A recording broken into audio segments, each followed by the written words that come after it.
Hello guys, Assalamualaikum warahmatullahi wabarakatuh dan salam sejahtera. Welcome back to Hafiz Channel. So hari ni cikgu nak ajar tentang jadual berkala dan juga atau bahasa Inggeris dia the periodic table. Okey, jadi dalam jadual berkala ni kita akan diperkenalkan dulu dengan kumpulan 1. Kumpulan 1 ni group 1 ni also dikenali sebagai logam alkali ataupun alkali metal. So konsep dia, reactivity increase down the group because the size increase. Sebab apa? Sebab electrostatic force attraction between the nucleus and electron valence become weaker. So point yang kita nak cakap ni, kereaktifan bertambah menuruni kumpulan 1. Nampak ni? Dia cakap kereaktifan bertambah menuruni kumpulan 1. Kenapa? Kerana saiz dia bertambah. Sebab makin ke bawah kan makin banyak petala. Awak anggap petala ni macam kulit cengkerang ni macam pintu. So makin menuruni kumpulan 1 makin banyak pintu. So saiz dia makin besar. Dan menyebabkan tarikan antara nukleus dengan elektron valence tu semakin lemah. Okey. Bila kita cakap tentang daya tarikan elektrostatik ni, nukleus ni charge dia positif, elektron valence tu charge dia negatif. Jadi menuruni kumpulan 1, contohnya daripada lithium, natrium, kalium, rubidium, cesium dan francium ni ke bawah, dia punya reactivity meningkat. Kenapa? Sebab saiz dia meningkat. Bila saiz meningkat, kenapa? Sebab tarikan nukleus dengan elektron valence ni makin lama makin tarikan nukleus dengan elektron valence ni makin lama makin kurang. Jadi senanglah satu elektron tu untuk keluar. Sebab kan tujuan dia adalah untuk mencapai susunan oktet yang stabil ataupun duplet untuk lithium.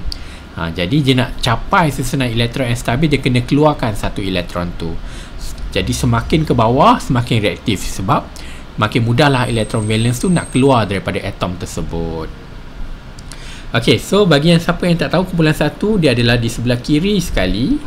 Okey, reaktiviti dia berkurang bila kita turun. So ini contoh, kita tengok dia punya electronic arrangement punya shell, electronic shell arrangement. Contohnya lithium, dia ada 3 elektron, mula-mula boleh masuk 2, lepas tu boleh masuk 1. Sodium boleh masuk, kalau tengok dia punya elektronnya 281. Okey, dia boleh masuk 2, lepas tu yang kedua boleh masuk 8, lepas tu yang ketiga 1. Sebagai teorinya, shell ni, petala yang pertama maksimum boleh masuk 2 je. Petala yang kedua, ketiga dan selebihnya dia boleh masuk 8 dan sebagainya. Sebab tu jangan tanya kenapa yang pertama dia boleh masuk 2 dia. Itu memang dah teori dia macam itu. Okey, kita bergerak kepada kumpulan 17. Kumpulan 17 ni dikenali sebagai halogen. Selalunya dia wujud dalam dui atom. Contohnya chlorine gas, oksigen gas bukan, chlorine gas. Contoh yang lain, kita ada fluorine gas, iodine gas. Itulah kumpulan 17 yang wujud sebagai dui atom, bromine gas dan sebagainya. So konsep dia, kita nak cakap reactivity dia berkurang, decreases. Dia berbeza dengan kumpulan 1. Kumpulan 1 makin ke bawah makin meningkat dia punya reaktiviti, tapi kumpulan 17 terbalik, dia berkurang. Kenapa dia berkurang? Sebab dia cakap saiz atom bertambah. Okey, ni benda memang logik. Sebab apa? Sebab petala bertambah. Tak kisahlah kumpulan 1 ataupun kumpulan 17, bila turunnya daripada atas ke bawah, apa yang berlaku? Saiz dia makin besar. Jadi kat sini dia cakap electrostatic force attraction between nucleus and electrons become weaker. Okey, sekarang ni masalah dia, kita nak tahu fungsi kumpulan 17 ni. Kalau awak tengok contoh klorin kan, dia adalah 287. So dia hanya perlukan satu je lagi elektron untuk mencapai susunan oktet yang stabil. Jadi fungsi untuk klorin ni jadi stabil, dia kena tarik elektron.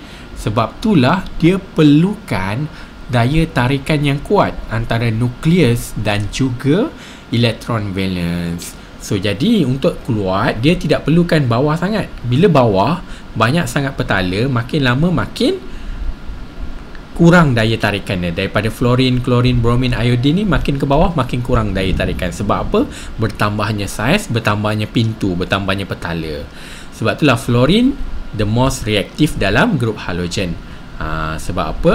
Sebab kat sini apa yang kita boleh cakap, sebab fluorine ni dekat atas sekali, dia jarak nukleus dengan elektron valence tu dekat, jadi daya tarikan dia makin kuat. Lagi senanglah fluorine ni, F ni nak jadi F-, nak jadi fluorine ion, berbanding yang kat bawah lah, contohnya klorin, bromin, iodin dan sebagainya.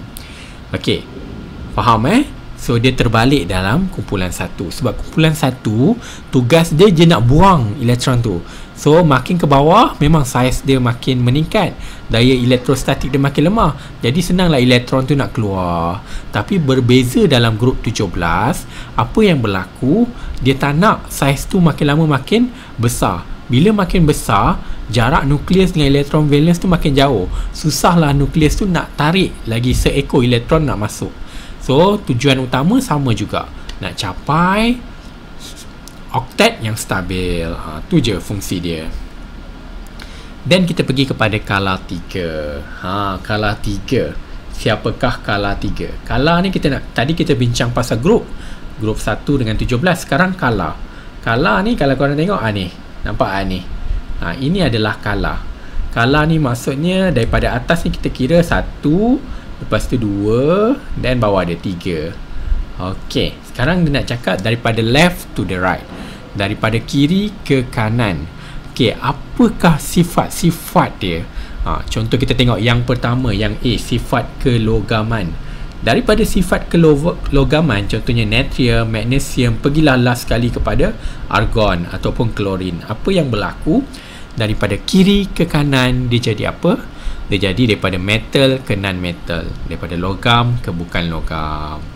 Okey, contohnya kalau dah sampai, contohnya sampai dekat silikon, dia jadi metalloid, separa logam. Dan sampai kepada fosforus, sulfur, klorin dan argon, dia adalah bukan logam. Itu adalah sifat kelogaman dia. Okey, next kita nak cakap sifat oksida unsur. Okey, bila dia jadi oksida, apa sifat dia?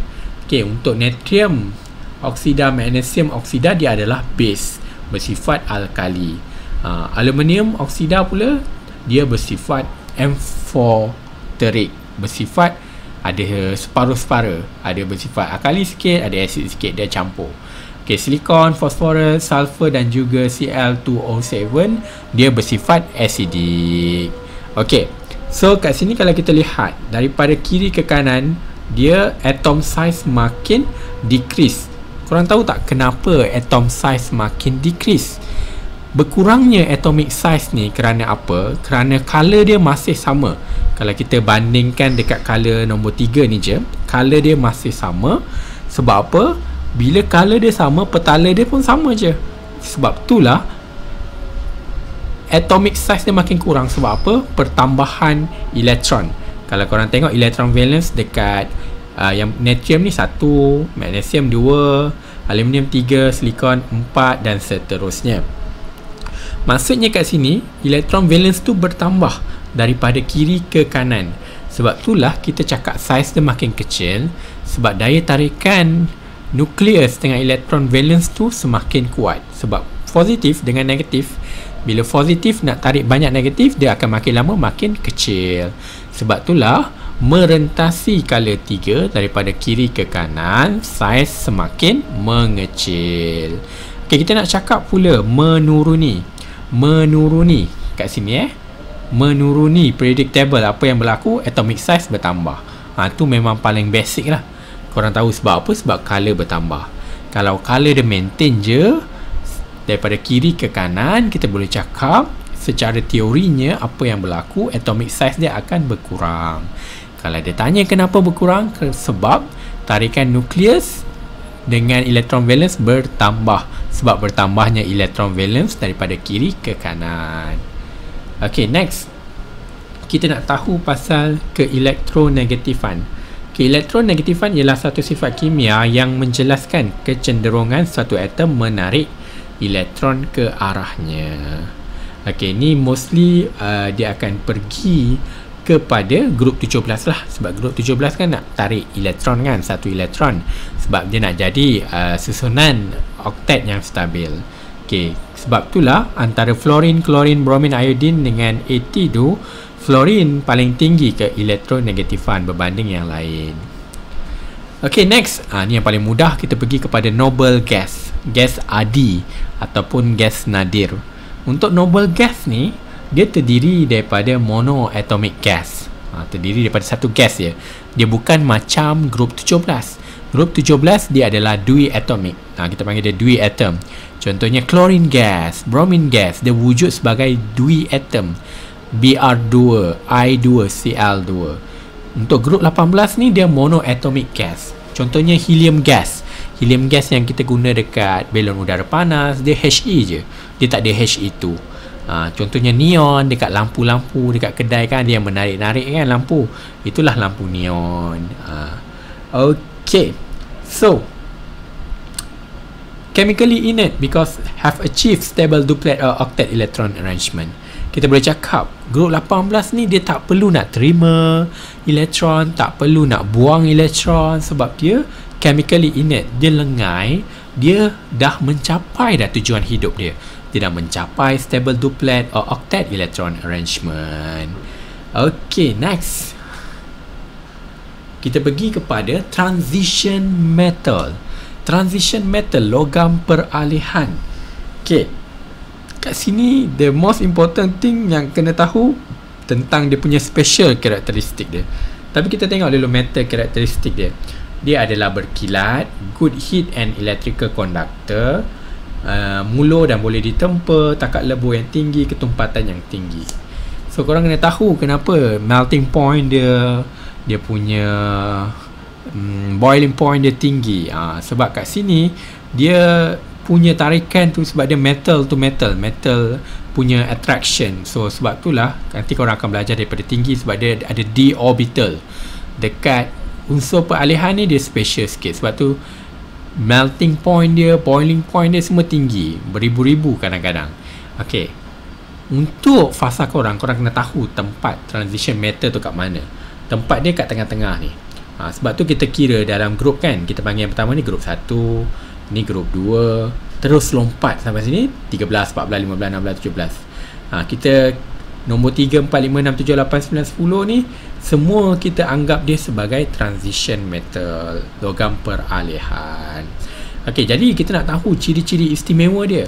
Dia mempunyai lebih daripada satu nombor pengoksidaan. Contohlah kita ambil, selalu korang belajar pasal pengaratan, kita ambil ferrum.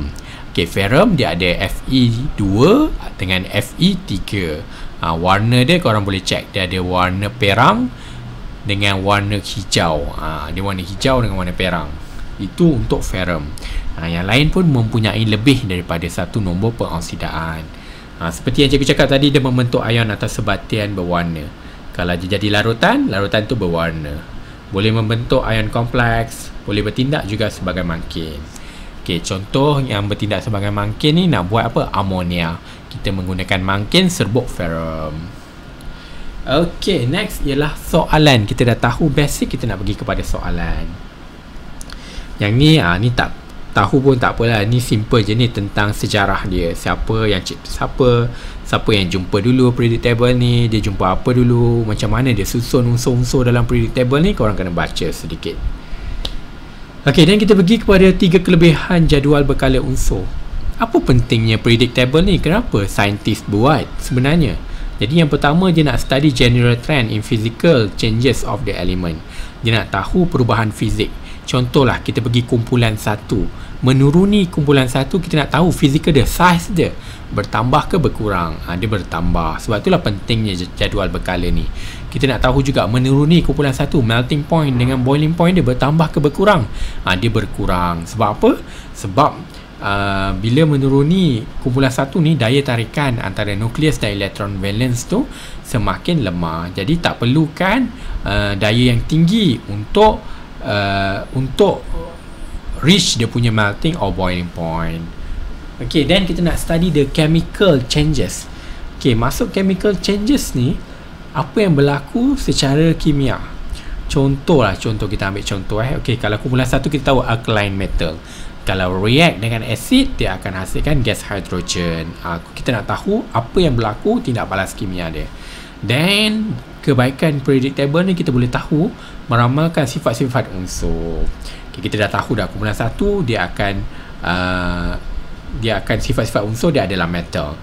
Daripada kiri ke kanan makin kumpulan 17, 18 dia adalah gases. Kita tahu dia punya sifat-sifat unsur. Contohnya kumpulan 1 alkaline, kumpulan 17 acidic. Itu adalah sifat-sifat unsur yang kita boleh tahu melalui jadual berkala. Okay, next. Soalan ni simple je. So in periodic table the basic kita ada 18 vertical column of elements group 1 to group 18 and 7 horizontal rows of element period 1 to period 7. So dia paling basic ya, dia cakap bilangan elektron valence satu atom menentukan kumpulan, manakala petala berisi elektron menentukan kala berapa. Jadi pentingnya untuk korang tahu elektron arrangement dia. Contoh dia bagi nombor proton dia 20. Okay, kita ambil contoh soalan yang kata nombor proton bagi atom A ialah 20. Sila tentukan dia kumpulan berapa, dia kala berapa. So nak tentukan kena tahu electron arrangement. Kita buatlah 2.8 baru 10 kan, tambah 8 baru 18 dan 2 20. Ni adalah susunan elektron. Bila tahu nombor proton, tahu susunan elektron, kita boleh tahu. So 2 dia adalah kumpulan 12. Nak tahu dia kala berapa, kira 1 2 3 4. So dia adalah kala 4, kumpulan 12. Okay, next, element P has a proton number of 20. Identify the location of element. Ni yang dia cakap tadi lah. Kita kena tahu nombor proton, susunan elektron, elektron valence dan juga jumlah petala. Okay, dan kita pergi kepada sedikit aplikasi dalam kehidupan. Kalau orang main balon udara panas tu adalah gas helium. Kalau korang tengok dekat restoran, lampu yang berwarna-warni tu dia adalah daripada neon. So, what is the special name of group 1? Group 1 juga dikenali sebagai alkali metal ataupun logam alkali. Okay, so dia kata dia suruh compare, bandingkan dan terangkan kereaktifan natrium dan kalium. Okay, ni kerap juga soalan tanya, natrium dan kalium. Okay, natrium dengan kalium ni, both ni adalah dalam kumpulan 1. Kalau tengok natrium dekat sini, kalium dekat sini. So, bila nak bandingkan ni, trend dia adalah menuruni kumpulan 1. Siapa lagi reaktif? So yang lebih reaktif yang kat bawah lah, kalium. Sebab apa dia reaktif? Sebab saiz dia besar, sebab kala dia bertambah, dan daya tarikan elektrostatik antara nukleus dan elektron valence semakin lemah. Jadi mudahlah elektron tu nak keluar. Okay, itu cara macam mana nak jawab. Okay, then ini adalah reaction or chemical reaction bila dia reaction with water, oxygen dengan klorin. Ni cuba korang ambil kertas, cuba buat balancekan kiri dan kanan. Okay, then group 17. Group 17 sekarang ni dia nak tunjukkan trend menuruni kumpulan 17. Prinsipal dia, warna tu akan menjadi semakin gelap. Contohnya warna fluorine adalah pale yellow, klorin kuning kehijauan, bromin perang kemerahan, dan iodin ungu hitam. Kena tengok dan hafal warna dia. Okay, then this will state the reason why melting point and boiling point of group 17 increase when going down the group. Okay, bila nak cerita tentang melting point dengan boiling point ni, kita tak lari dari menceritakan dia punya size. Okay, kita nak cakap first kali, kita bandingkan size. Menuruni kumpulan, confirm saiz makin lama makin besar, bertambah. Bila saiz bertambah, apa yang berlaku? Daya tarikan antara nukleus. Nukleus dengan apa? Elektron valence akan jadi semakin kuat ke semakin lemah? Kalau dalam kes ni kita nak cerita tentang melting dan boiling point, korang abaikan daya tarikan antara nukleus dengan elektron valence. Kita nak cakap tentang daya tarikan antara molekul tersebut, antara semua elektron dengan nukleus tu tersebut. Maksudnya kat sini kita nak cakap daya tarikan antara molekul menjadi semakin kuat dan lebih banyak tenaga diperlukan untuk mengatasi daya tarikan antara molekul yang semakin kuat. Sebab group 17 ni, dia daya tarikan yang kita panggil dia bukan daya tarikan elektrostatik, sebab dia adalah molekul. So kita panggil dia daya tarikan antara molekul, atau bahasa lain dia yang paling mudah ialah van der Waals lah.